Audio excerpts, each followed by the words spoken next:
ओम श्री परमात्मने नमः। ओम श्री गुरुभ्यो नमः।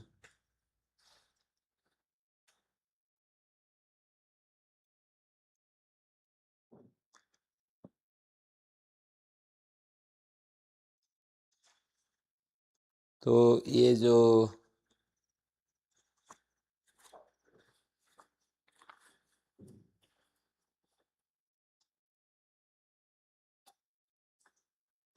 समर्थ के दो अर्थ आपने एक तो पूछा था, विग्रह वाक्यार्थाभिधान है यशक्ता से समर्थ, ये तो समझ गए होंगे ना आप।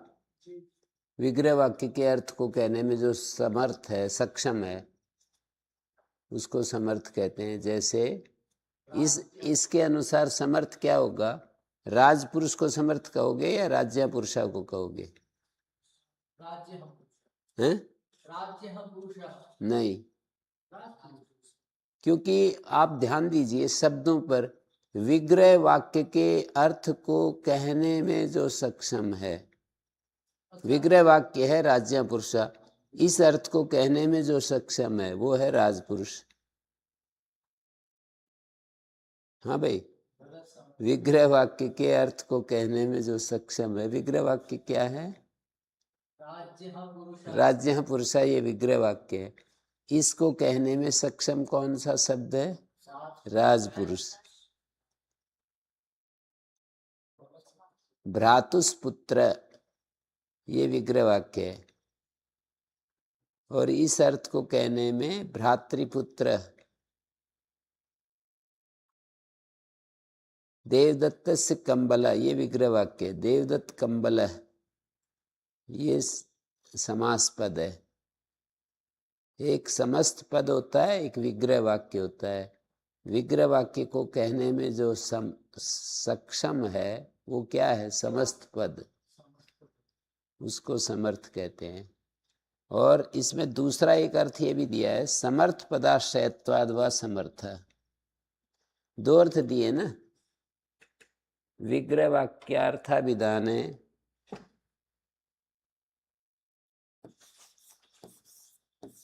विग्रह वाक्यार्थाभिधाने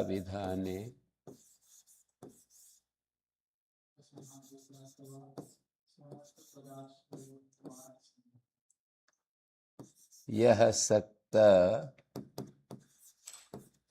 समर्थ। इस अर्थ के ये जो मैंने व्याख्या की, इसके अनुसार विग्रह वाक्य है, विग्रह वाक्य है राज्य पुरुषा।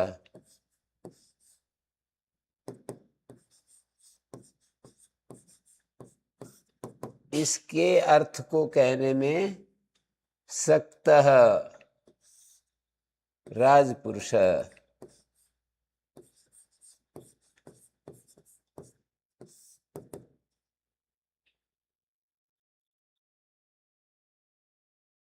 ये समर्थ कहलाएगा।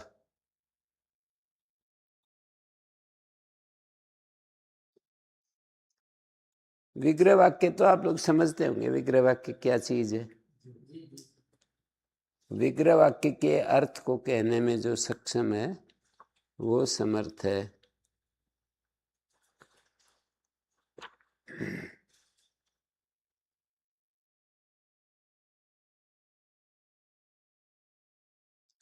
या समर्थ पद आश्रयत्वात् समर्थ।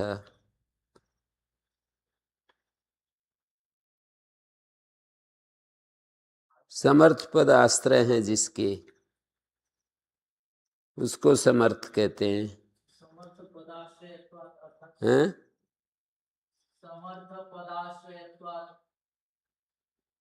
हाँ, समर्थ पद आश्रय है जिसके, समर्थ पद विग्रह वाक्य के अर्थ को अभिधान कहने में जो समर्थ है। सदी समास तद्धित विषयम एवं सामर्थ्यम।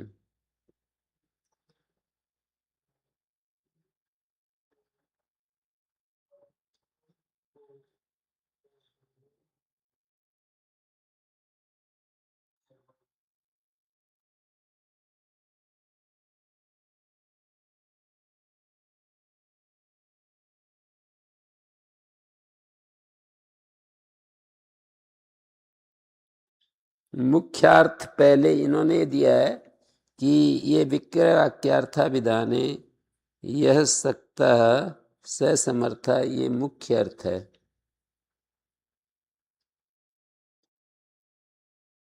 विग्रह वाक्यम राज्य पुरुष अस्य अर्थ तद अभिधाने राजपुरुष शब्द समर्था, तो भी तत्प्रवृत्ते से पुनः राज विशिष्ट पुरुष समर्थ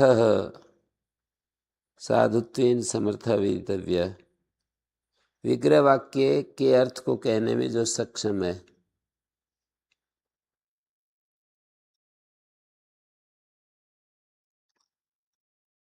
ये नहीं आए गौरव जी, कहाँ रह गए? इसको भेज दो, इसको भेज दो।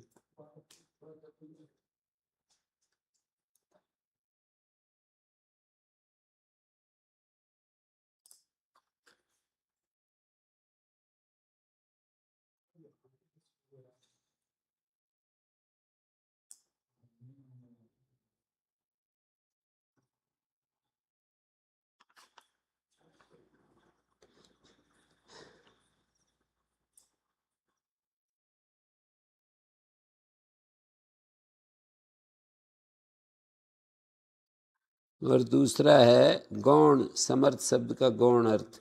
ये तो मुख्य अर्थ है। विग्रह वाक्यार्थाभिधाने यह सक्ता स समर्था, विग्रह वाक्य को कहने में जो सक्षम है वो समर्थ है।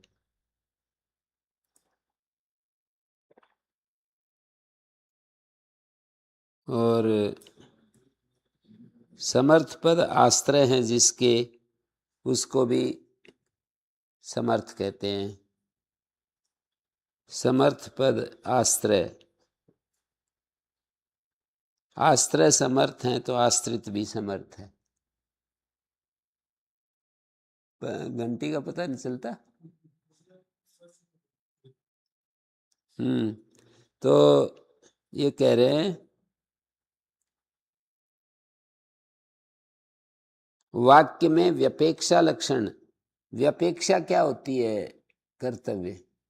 एकार्थी भाव क्या होता है और व्यपेक्षा क्या होती है, ये पूछ रहा हूं। तुम बताओ सुमित, व्यपेक्षा शब्द का क्या अर्थ है?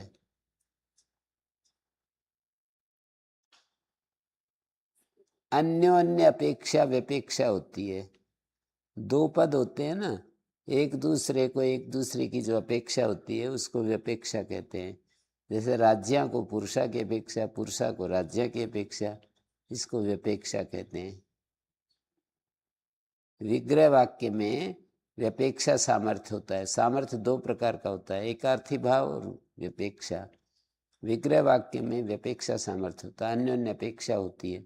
जैसे दो बैल गाड़ी में जुड़ करके चलते हैं, गाड़ी को खींचते हैं, तो वो दोनों आपस में एक दूसरे के साथ संबद्ध होते हैं।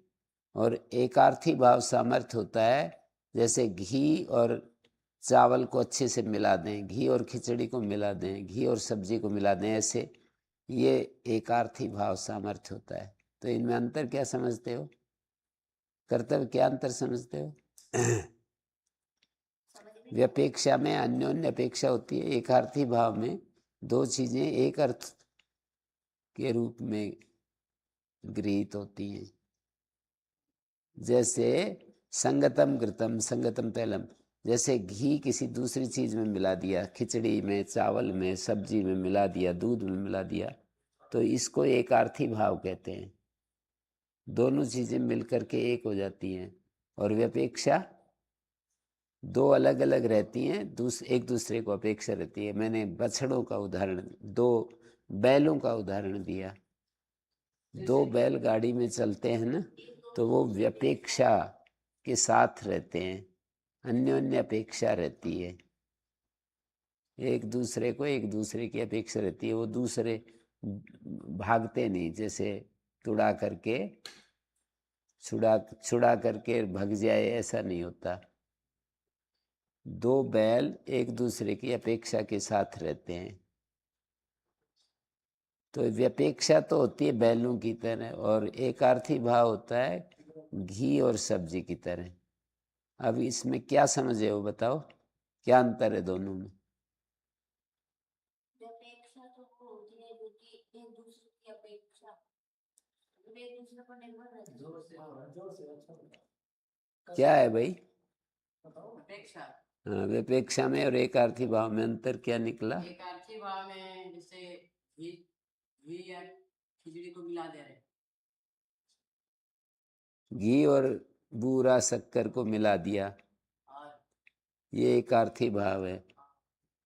और विपेक्षा में दो चीजें अलग अलग अपने साथ रहती हैं लेकिन एक दूसरे को अपेक्षा रहती है।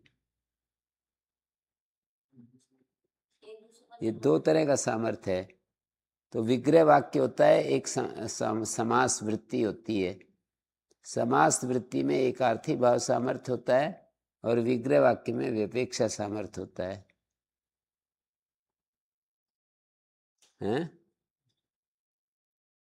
समर्थ पदाश्रयत्वाद व समर्था, समर्थ पद आश्रय है जिसके, तो जो आश्रित है वो भी समर्थ कह दिया जाएगा। समर्थ पद आश्रय हैं जिसके, जैसे राज्ञा पुरुषा, यहाँ समर्थ पद आश्रय हैं। समर्थ पद हैं, ये आपस में संबद्ध अर्थ वाले पद हैं। राज्ञा और पुरुषा ये आश्रय हैं जिसके, जिसके किसके? राज पुरुष के। तो समर्थ पद आश्रय हैं, इसलिए राज पुरुष भी समर्थ है। राज्य पुरुषा समर्थ हैं, इस हेतु से राज पुरुष को भी समर्थ कह देते हैं। एक्चुअल में राज्य पुरुषा समर्थ हैं, संबद्ध अर्थ वाले हैं, तो राजपुरुष भी समर्थ कह दिया जाता है। आश्रय समर्थ है तो आश्रित भी समर्थ हो जाएगा। आश्रय और आश्रित में क्या अंतर समझते हैं? आश्रय और आश्रित, इनमें क्या अंतर समझते हो? समझ में ही नहीं आया। आधार तो कहेंगे आश्रय, आधार होता है आश्रय और आश्रित आधेय होता है ना। जैसे लाल गुण है और इसका आश्रय क्या है? वस्त्र। और आश्रित क्या है?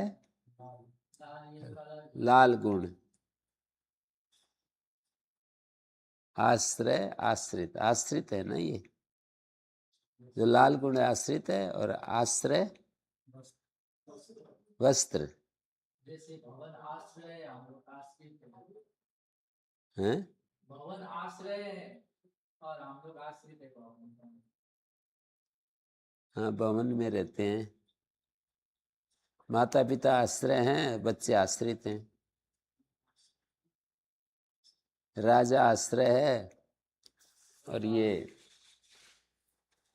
आश्रित हैं। कौन?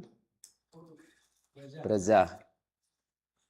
राजा के आश्रित है। चुनाव के समय राजा आश्रित है और प्रजा आश्रय बन जाती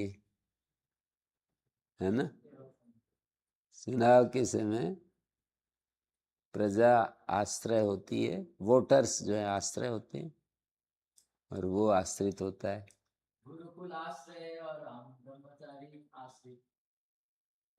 शास्त्र हमारा आश्रय है, हम इसके आश्रित हैं। गुरुजन आश्रय हैं, विद्यार्थी आश्रित हैं। गुरुकुल आश्रय है और गुरुकुल में पढ़ने वाले छात्र आश्रित हैं, गुरुकुल के आश्रित हैं, ऐसे कहेंगे। गायें आश्रय हैं और खेती गाय आश्रित है। खेती जो करते हैं ना, गायों के ऊपर टिकी हुई है। गायें आश्रय हैं और खेती आश्रित है। दूसरे दृष्टि से देखें, खेती आश्रय है, गायें आश्रित है। समर्थ पद आश्रय होने से, समर्थ पदाश्रयत्वात्, समर्थ पद आश्रय होने से आश्रित भी समर्थ कह दिया जाता है।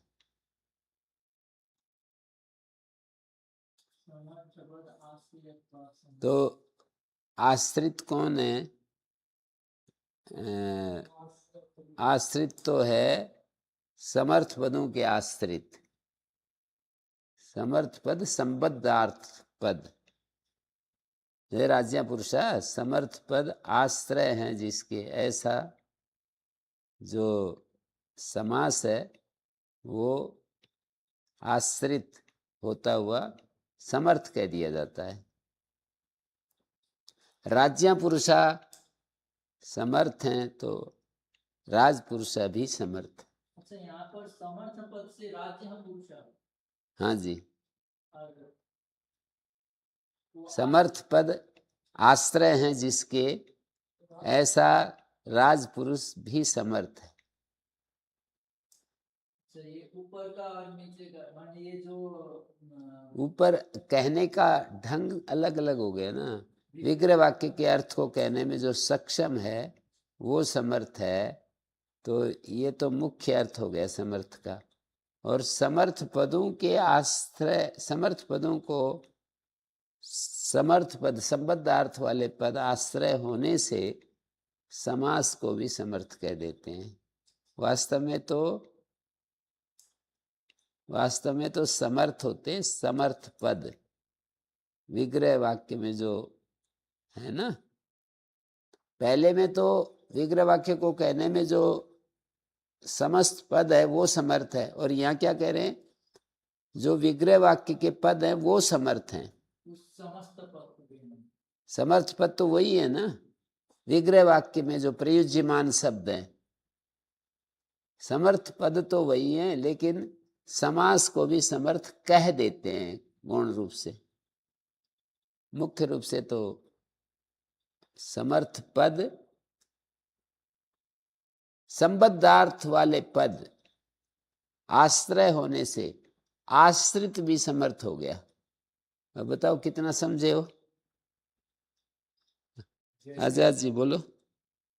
राज्य पुरुष जो विग्रह पद है, विग्रह वाक्य कह दिया जाता है। विग्रह पद को भी समर्थ कह दिया जाता है, ऐसा कहने का अर्थ। वाक्य सही नहीं बन रहे हैं, आगे पीछे शब्द निकल रहे हैं क्या क्या। मैंने ये कहा कि राज्य पुरुषा जो विग्रह पद है, विग्रह पद नहीं, विग्रह वाक्य गौण रूप से कह दिया जाता है समर्थ, ऐसा कह रहे हैं? नहीं, ऐसा नहीं कह रहा मैं। ये कह रहा हूं दो परिभाषाएं दी समर्थ की। एक तो समर्थ वो है जो विग्रह वाक्य के अर्थ को कहने में सक्षम है, जैसे राज्य पुरुष विग्रह वाक्य इस अर्थ को कहने में सक्षम है राजपुरुष, तो राजपुरुष समर्थ है।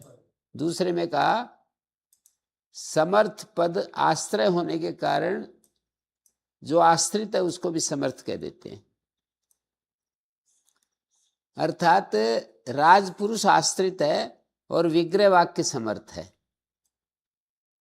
विग्रह वाक्य के समर्थ होने से जो समास है उसको भी समर्थ कह देते हैं। समर्थ तो एक्चुअल में विग्रह वाक्य है। विग्रह वाक्य जो है वो आश्रय बन रहा है, आश्रय बन रहा है इसका, समास का। समास एक्चुअल में तो विग्रह वाक्य समर्थ है, पर जो समास है उसको भी समर्थ कह देते हैं उपचार से, गौण व्यवहार से। कठिन हो रहा है क्या? बार बार कहते कहते कुछ तो बैठेगा दिमाग में।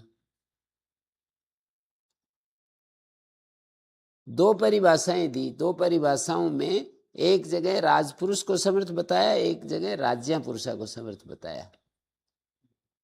तो बोले राज्य पुरुषा समर्थ है तो राजपुरुष को समर्थ कैसे कह दिया?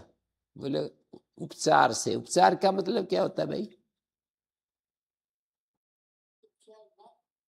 जैसे मैं यूं कहूं रिक्शा को उपचार, रिक्शा वाले को रिक्शा शब्द से कह देते हैं। कैसे कह देते हैं? उपचार से। रिक्शा वाले, रिक्शा और रिक्शा वाला, तो रिक्शा वाले को रिक्शा शब्द से कह देते हैं। कैसे कह देते हैं? उपचार से। उपचार ही अनेकार्थी हैं? अनेकार्थी हैं? उपचार शब्द अनेकार्थी अलग अलग अर्थों में प्रयुक्त हो रहा है। प्रसंग से अलग अलग उपचार माने औषध उपचार, रोग का उपचार। जैसे व्याकरण में भी काशिका वाले क्लास कक्षा में तो वो सकार को माने विसर्ग को सकार, विसर्ग को सकार, ये पूर्वाचार्यों का नाम है। एक उपचार का अर्थ गौण व्यवहार होता है, एक रोग का उपचार होता है। वो तो प्रसिद्ध है। विसर्ग की जगह जो स आकर बैठता है उसको उपचार कहते हैं। नकार की जगह नकार आकर बैठता है उसको विनाम कहते हैं। विनाम विनाम। न के स्थान में जो न होता है उसको विनाम कहते हैं। जैसे रामेण, रामेण, रामेन था रामेन, न को न हो गया तो इसको न को न जो हुआ है इसको विनाम कहेंगे। तो जैसे ऐसे विनाम उसको भी कह देंगे जो दंत सकार होगा और मूर्धन्य हैं? सकार हो जाता है। क्या? जहाँ दंत सकार मूर्धन्य सकार हो जाता है उसे भी विनाम कह देंगे? न, नहीं, वहां पे भी तो सेम चीज हो रही है। दंत सकार को मूर्धन्य सकार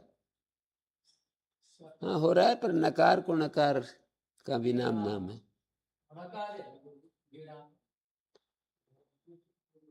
विनाम नहीं, विनाम। अच्छा नकार विनाम। तो एक एक ये जो व्यवहार है ना, ये हमको दिमाग में बिठाने पड़ते हैं कि किसको क्या कहते हैं। जैसे आपने एक उपचार का जो प्रसंग दिया, रिक्शे वाले को भी हम रिक्शा कह देते हैं, टैक्सी वाले को भी हम टैक्सी कह देते हैं। यहाँ पे भी तो ये हो रहा है ना। समर्थ पद के कारण से जो समास है उसको भी समर्थ कह दिया।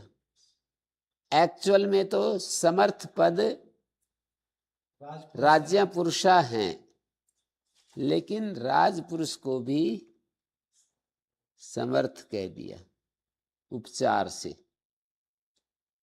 उपचार का मतलब गौण व्यवहार।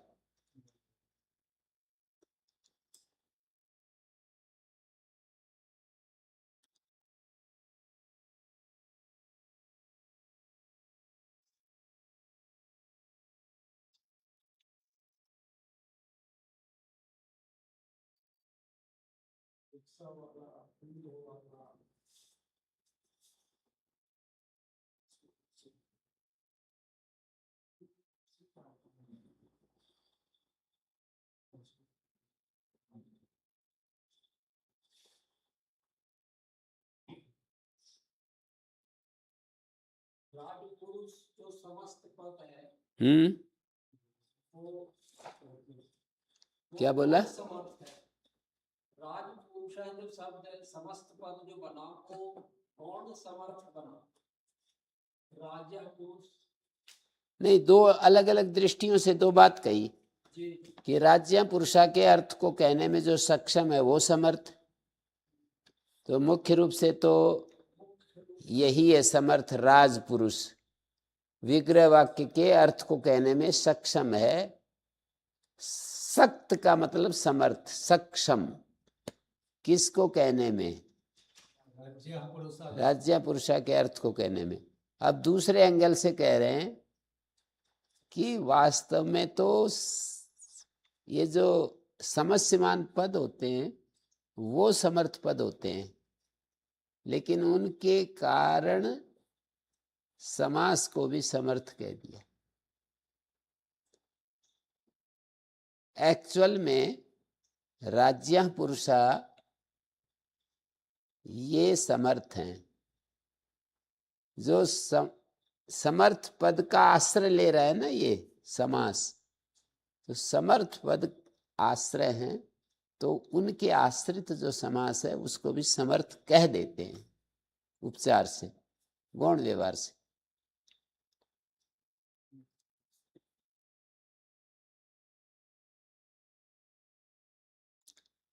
तो अब इसमें मैं आपको दिखा रहा था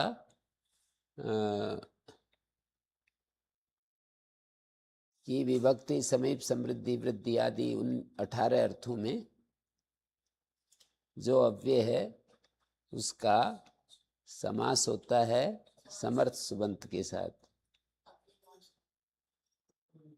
समर्थ सुबंत के साथ समास होता है। जैसे उप और कुंभ का समास हो गया, तो उप जो है कुंभ के साथ समास जब होगा तो ये कहेंगे कि उप अव्यय है समीप अर्थ में, समर्थ सुबंत है कुंभ। कर्तव्य समझे? समीप अर्थ में उप अव्यय है, समर्थ सुबंत है कुंभ। इस उप के साथ संबद्ध अर्थ वाला है ना कुंभ। और विभक्ति अर्थ में अव्यय है अधि और समर्थ सुबंत है ब्राह्मणी या विद्या या अधिविद्यम, अधिपुरुषम,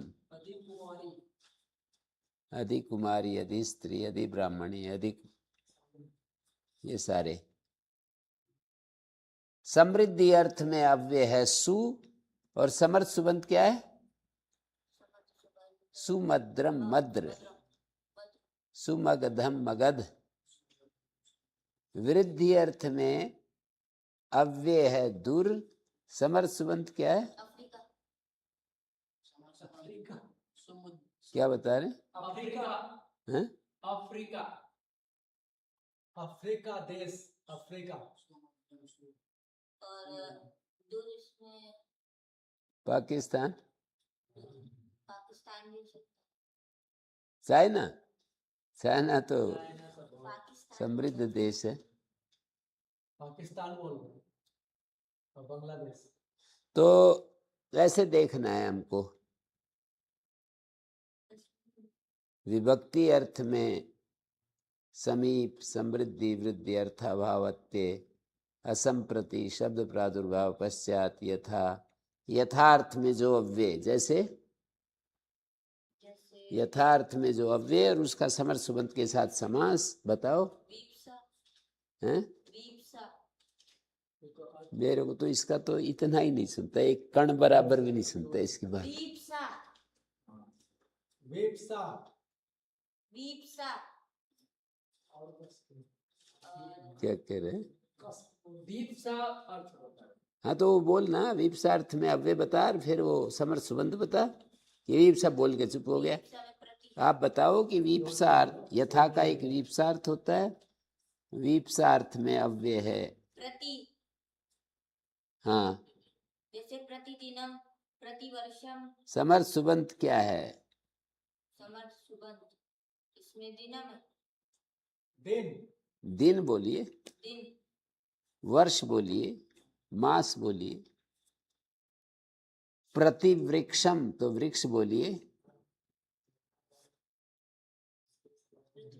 और यथा का अर्थ होता है सादृश्य, और सादृश्य अर्थ में पहले तो यथा का अर्थ सादृश्य बताओ, सादृश्य अर्थ में अव्यय बताओ। जैसे अनु, अनु, समर्थ सुबंध क्या है? रूप, अनुरूप। आजाद जी अभी पूरा पकड़ में नहीं आया ना? ये आगे जो बोलो। अव्ययम अव्ययम आगे विभक्ति आगे। अव्ययम विभक्ति समीप समृद्धि में जो यथा शब्द आए उसके जो सादृश्य अर्थ है, उसके 4 अर्थ है, सादृश्य, योग्यता, वीपसा, पदार्थ, नतिवृत्ति। यहाँ पर तो सादृश्य अर्थ में अनुरूप में नहीं, एक सादृश्य अर्थ अलग चीज है। यथा का सादृश्य अर्थ और एक सादृश्य अर्थ, वहां पर सादृश्य गौण हो गया है, सदृश अर्थ का प्रधानता है। यहाँ पे जो सादृश्य पढ़ा है ना, सादृश्य अर्थ में का मतलब सदृश को कहने वाले, सदृश शब्द के अर्थ में अव्यय, सादृश्य का अर्थ है सदृश, इस अर्थ में जो अव्यय। जैसे बताओ,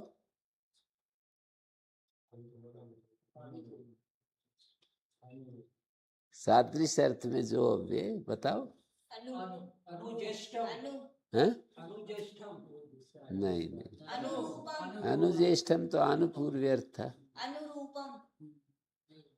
नहीं नहीं, यथा का जो सादृश्य अर्थ है वहां अनुरूप उदाहरण दे सकते हो, पर सूत्र में एक सादृश्य यथा क्या है, विभक्ति समय वृत्त्यर्थ भावात्य संप्रति सब प्रादुर्भाव पश्चात यथा अनुपूर्व साद यथा अनुपूर्व यौगपत्ति सादृश्य यथा अनुपूर्व सादृश्य। यथा अनुकूल यौगपत्ति सादृश्य। अरे अनुपूर्व के बाद सादृश्य नहीं पढ़ रखा है सूत्र में, तो इस सादृश्य का अर्थ है सदृश।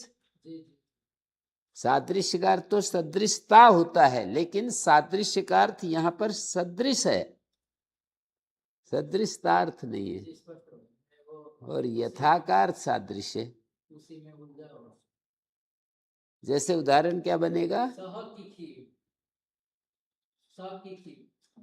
सह अव्यय है और किखी समर्थ सुबंत है। एक जगह तो गुरुजी यथा के अंदर लिया हुआ है सादृश्य, और इस सूत्र में भी सादृश्य है, और उसके नीचे जो एक सूत्र है यथा सादृश्य, वो अलग चीज है। यथा शब्द का जब सादृश्य अर्थ होता है तो समास नहीं होता। सादृश्य से भिन्न अर्थ में समास होता है। यथा शब्द ऐसा है जिसके कई अर्थ हैं, तो एक ये कहता है सादृश्य अर्थ में समास नहीं होता, यथा का किसी अन्य अर्थ में समास होगा।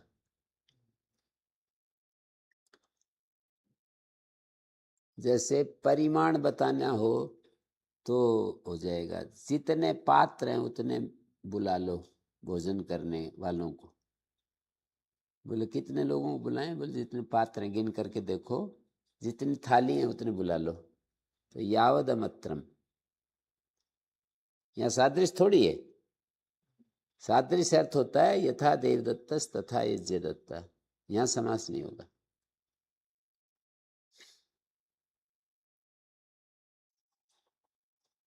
किखी किखी क्या अर्थ होता है? हैं? किखी क्या? किखी अच्छा अल्प परिमाण वाला कोई श्रृगाल होता है, कमजोर शरीर वाला श्रृगाल होता है, उसको किखी कहते हैं।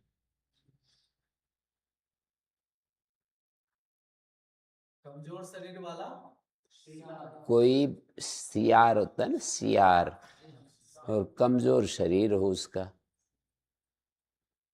एक मोटा शरीर कमजोर शरीर वाले सियार को किखी कहा है। जैसे पतले को क्या बोलेंगे? जैसे इसमें वही किखी शब्द का अर्थ है सियार, पर मोटा ताजा सियार नहीं, कमजोर सियार। नहीं, वो तो समझ में आ गए, पर जैसे पतले पतले बोलेंगे तो क्या बोलेंगे? पतला शब्द का अर्थ क्या होता है?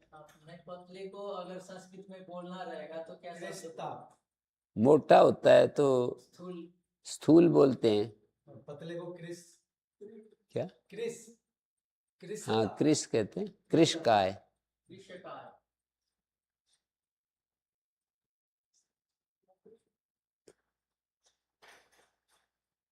हाँ भाई, यथा के 4 अर्थ होते हैं, उन 4 अर्थों में अलग अलग अव्यय ढूंढने पड़ते हैं।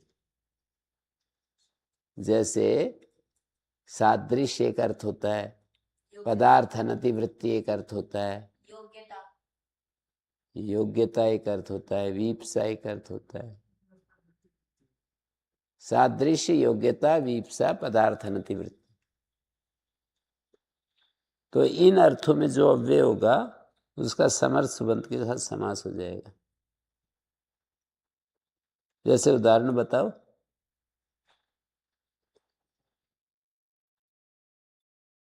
पदार्थ अनतिवृत्ति अर्थ में जो अव्यय, जैसे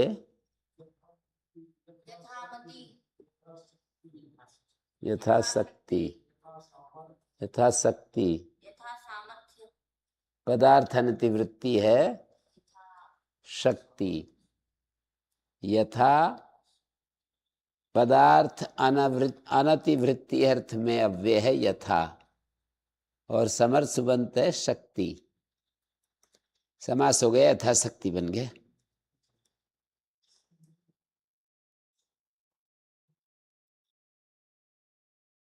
योग्यता अनुरूप, सादृश्य, सादृश्य अर्थ में यथा का समास नहीं होता, कोई और यदि मिल जाए शब्द और कोई अव्यय मिल जाएगा तो हो जाएगा। यहाँ तो गुरुजी सिर्फ यथा है सूत्र में, तो ये इसके जो भाष्य हैं उसमें दिया हुआ है। क्या? काशिका में यथा के 4 रूप 4 दिए हुए हैं। व्याख्याकारों के द्वारा समझाया गया है। काशिका में काशिका में भी है, महाभाष्य में भी है।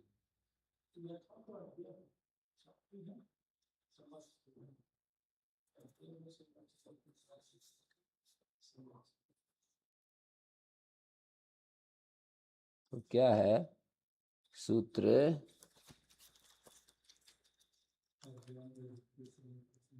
हाँ भाई, ये बताओ,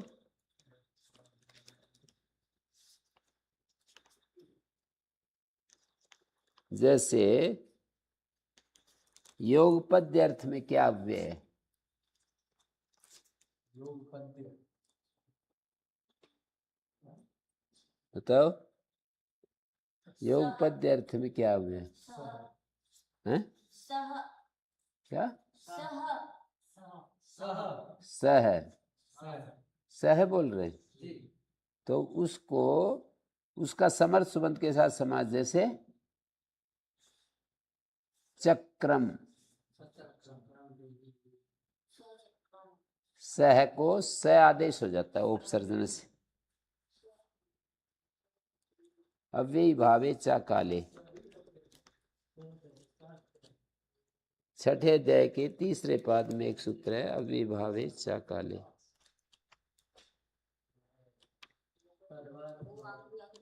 हम्म,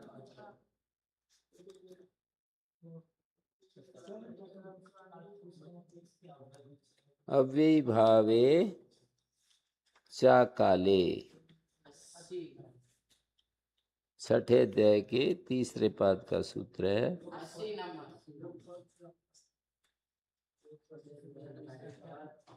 अव्ययी भावे चा काले सूत्र से सह को स आदेश हो जाता है। छठे अध्याय के तीसरे पाद का 80 नंबर सूत्र है, 77 नंबर सूत्र से अनुवृत्ति आ रही है। आगे पूछ रहा हूं,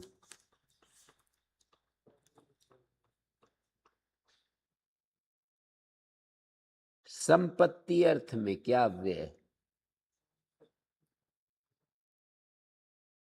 देखो, योगपद्य अर्थ में भी सह अव्यय बताया, ध्यान दो।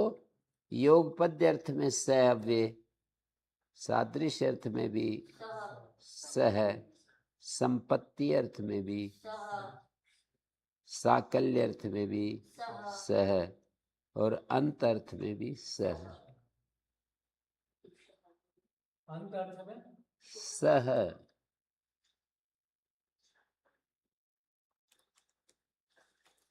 ये अंत अर्थ में कैसे है सर? हैं?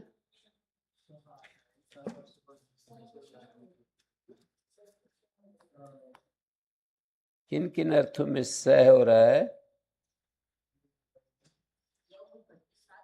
योगपद्य,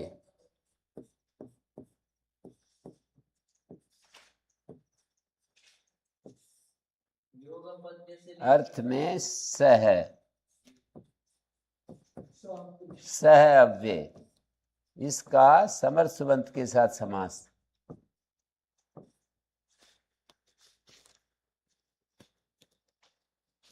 समर्थ सुबंत के साथ समास।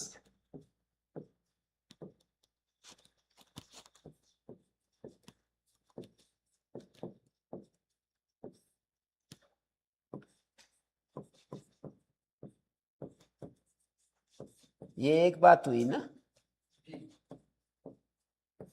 जैसे सचक्रम धेहि। अब क्या हुआ यहां पर बताओ? योगपद्य अर्थ में सह अव्यय का समर्थ सुबंत के साथ समास।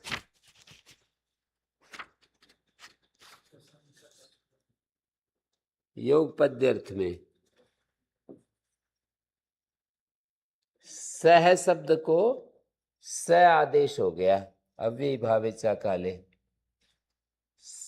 सह को सर्वत्र सह को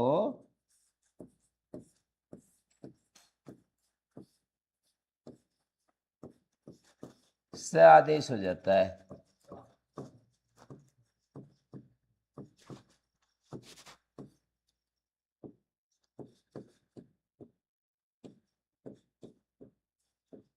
अव्ययी भावेचा काले।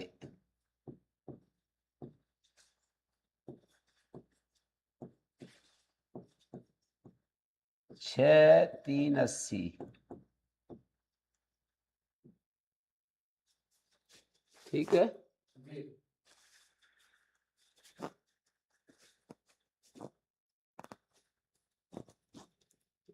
योग पद्य के बाद है सादृश्य। यहां भी स की खी, तो यहाँ क्या हुआ है? सह अव्यय का है?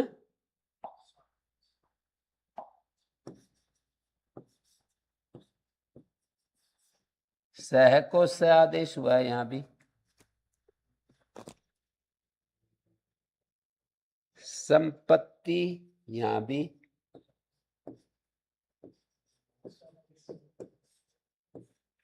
स ब्रह्म ब्रवाणाम, यहाँ पर सह को स आदेश हो गया। ब्रवाणाम ब्रवाणाम।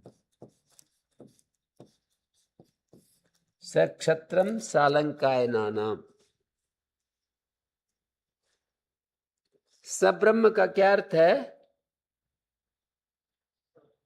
बाब्रव लोगों के ब्रह्मणा संपत्ति, ब्रह्मत्व।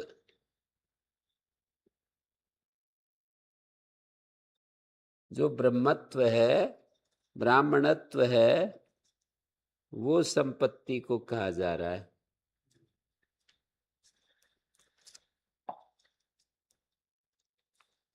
क्षत्रम सालंकायना नाम। सालंकायन लोग हैं, एक ग्रुप है, उनका, उनकी संपत्ति। संपत्ति और समृद्धि में अंतर है। समृद्धि का मतलब उनका जो वैभव, साधन, संपन्नता, और संपत्ति का अर्थ है उनका क्या है? संपत्ति का अर्थ ब्रह्मणत्व है। ब्रह्मणत्व जो है वो उनकी संपत्ति है। ब्रह्मत्व ही उनकी संपत्ति है। आत्मभाव हैं? आत्मभाव संपत्ति अनुरूप आत्मभाव। अनुरूप आत्मभाव संपत्ति है उनकी। उनके लायक, उनके बाब्रव लोगों के अनुरूप जो आत्मभाव है, उनका जो आत्मभाव है, वही संपत्ति है। समृद्ध वे है तेसाम अनुरूपो ब्रह्म भाव। अनुरूप आत्मभाव, उनके अनुरूप ब्रह्म भाव है। उनका जो ब्रह्मत्व है उनके अनुरूप है। बाब्रव लोगों का जो ब्रह्मत्व है ना, ब्राह्मणत्व, वो उनके, उनको वैसा ही होना चाहिए। जैसे कोई कहे कि ब्राह्मण को, भारतीय परंपरा के ब्राह्मण को तपस्वी और ज्ञान संपन्न होना चाहिए। त्यागी, तपस्वी और ज्ञान संपन्न। त्यागी, तपस्वी, ज्ञान संपन्न। तो ये उनका, उन ब्राह्मण से अपेक्षा की जाती है कि ब्राह्मण को ऐसा होना चाहिए।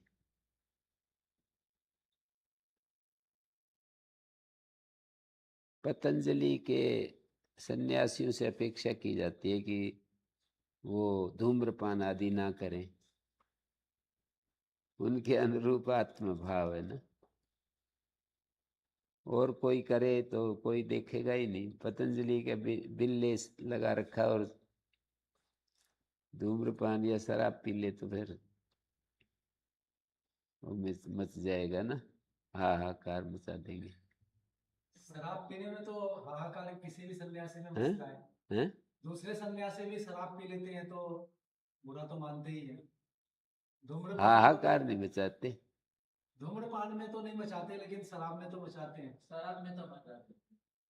धूम्रपान में नहीं मचाते ना। धूम्रपान में नहीं को मजा आता। स्वीकार कर लिया गया है समाज में।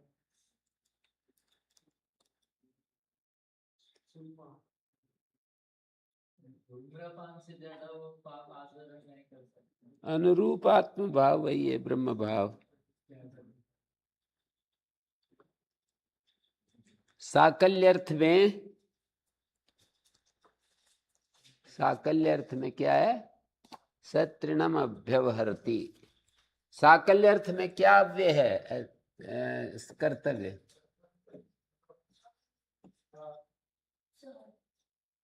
साकल्य अर्थ में क्या अव्यय है? सह। हाँ, और सत्रिणम में सह को स आदेश हो गया। किस सूत्र से? अव्यय अव्यय भावे साकल्य भी बताया था ना।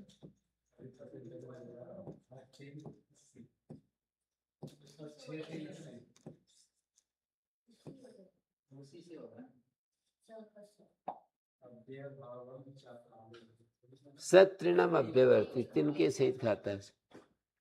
साकल्य और अंत वचन, ये वचन सबके साथ जुड़ रहा है। वैसे मैंने साकल्य वचन लिखेंगे, संपत्ति वचन लिखेंगे,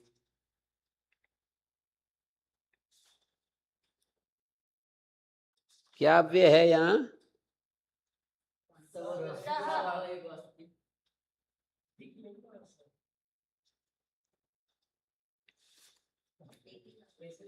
शेष्टि।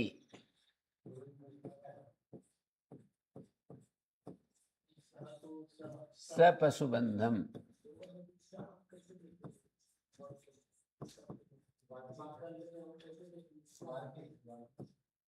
सकारकम।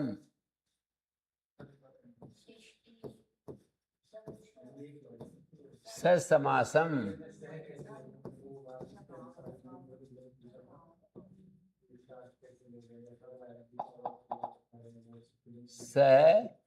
समासम।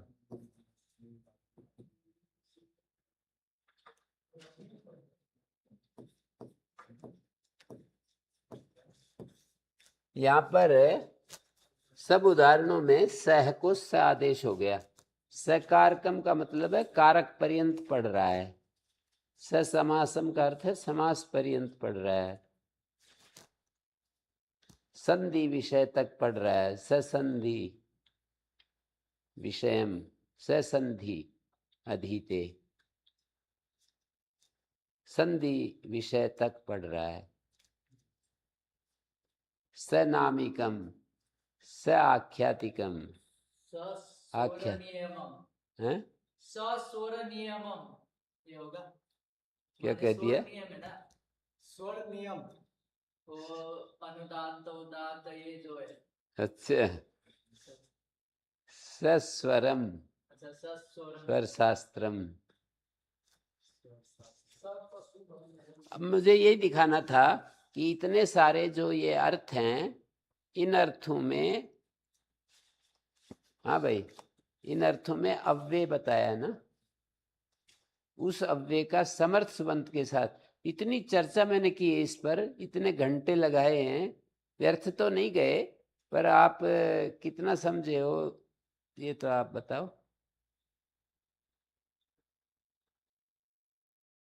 ये तो काफी हद तक समझ में आ गया। हैं? समर्थ संबंध के साथ समास। समर्थ क्या होता है? समर्थ के दो भेद, एकार्थी भाव सामर्थ्य, व्यपेक्षा सामर्थ्य, समर्थ पदाश्रयत्वात् समर्था, और विग्रह वाक्यार्था विधान यह सकता से समर्था। इतनी सारी बातें जो है ना, समर्थ सुबंत के साथ समास। किसका? अव्यय का। अव्यय का। किसका समास? अव्यय का।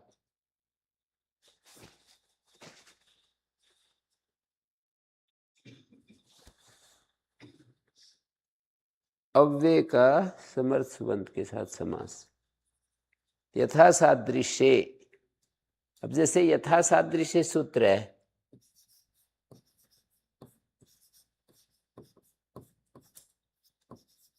यथा के 4 अर्थ है ना, तो ये यूं कह रहा है कि यथा शब्द का समर्थ सुबंत के साथ समास होता है, लेकिन सादृश्य अर्थ में नहीं। सादृश्य अर्थ को छोड़कर यथा के 4 अर्थ होते हैं ना, तो यथा सुबंत का समास हो जाएगा, पर सादृश्य अर्थ को छोड़कर। जैसे यथा देवदत्तस तथा इज्जदत्ता, यहाँ नहीं होगा समास। पर बाकी वीप्सा में पदार्थ अनतिवृत्ति, वीप्सा,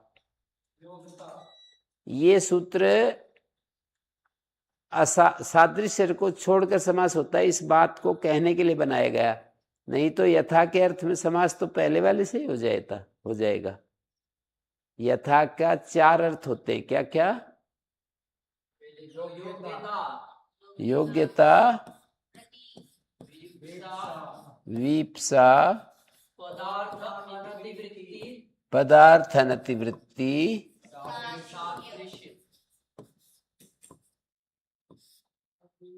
पदार्थानतिवृत्ति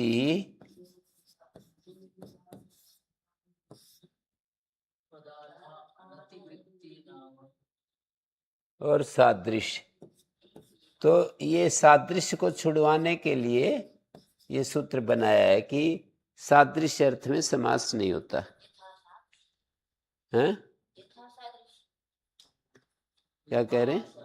यथा सादृश्य।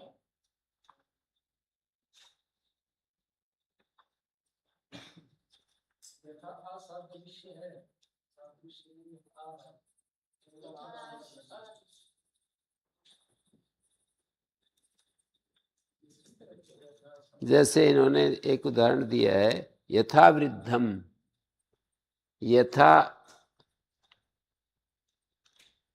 यथाध्यापकम, जो अध्यापक हैं, जो वृद्ध हैं, यथा वृद्धम, उनको बांट दो फल।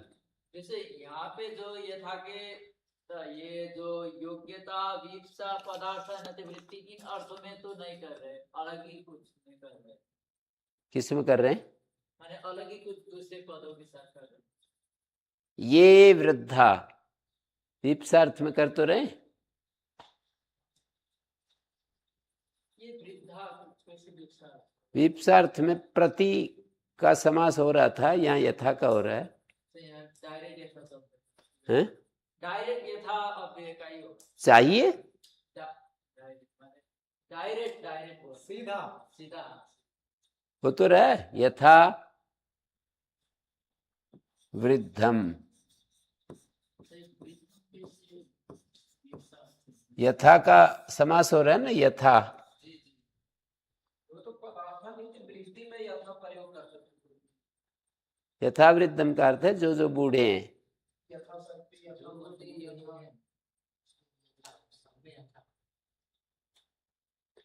और पदार्थ अनतिवृत्ति, यथाशक्ति, ये वीप्सा है,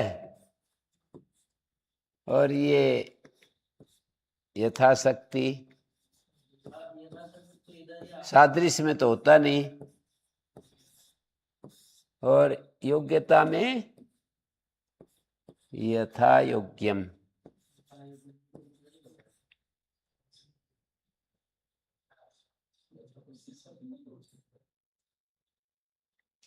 योग्यता अर्थ में कोई शब्द ढूंढना पड़ेगा।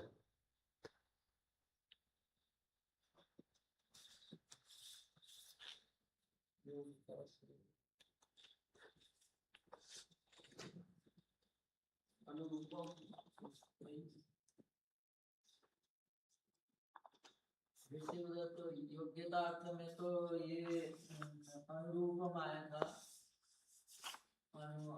क्या बता रहे हैं? उधर माने जैसे योग्यता अर्थ को बताने के लिए अनुअव्यय आया था। तो ये था योग्यता।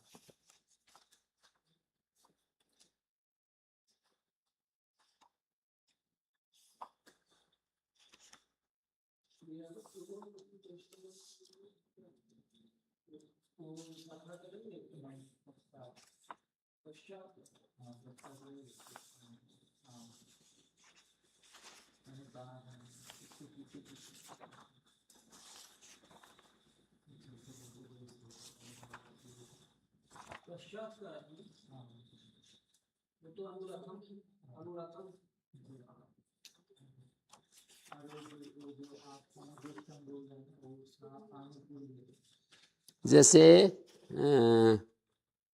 हरे सादृश्यम स हरि, ये उदाहरण दिया। स की खी की जगह इन्होंने सिद्धांत कौमुदी में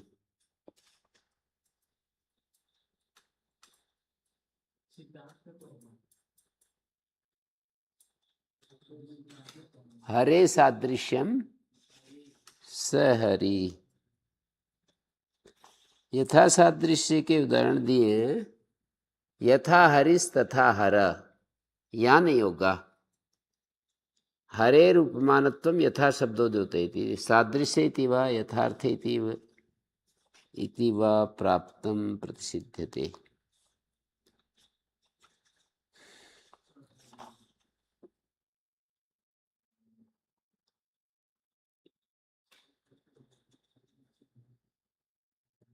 स ब्रह्म का मतलब ब्राह्मणों के अनुरूप कर्म, स छत्रम क्षत्रियों के अनुरूप कर्म।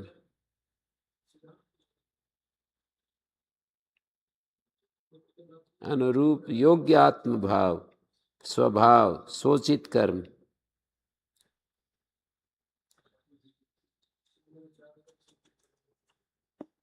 इन्होंने अर्थ ये दिया है, देखो यथा सादृश्य का असादृश्य योग्यता वीप्सा पदार्थनति वृत्ति रूपे वर्तमानम यथा इति अव्ययम समस्यते।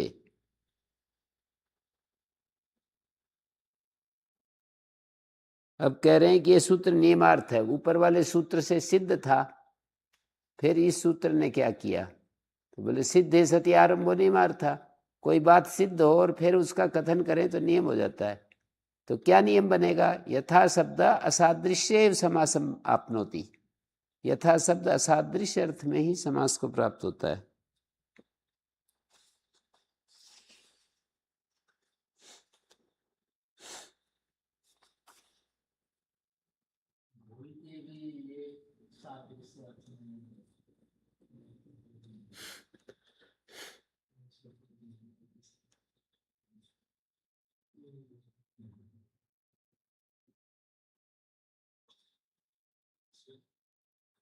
तो ठीक है, ओम शांति शांति शांति।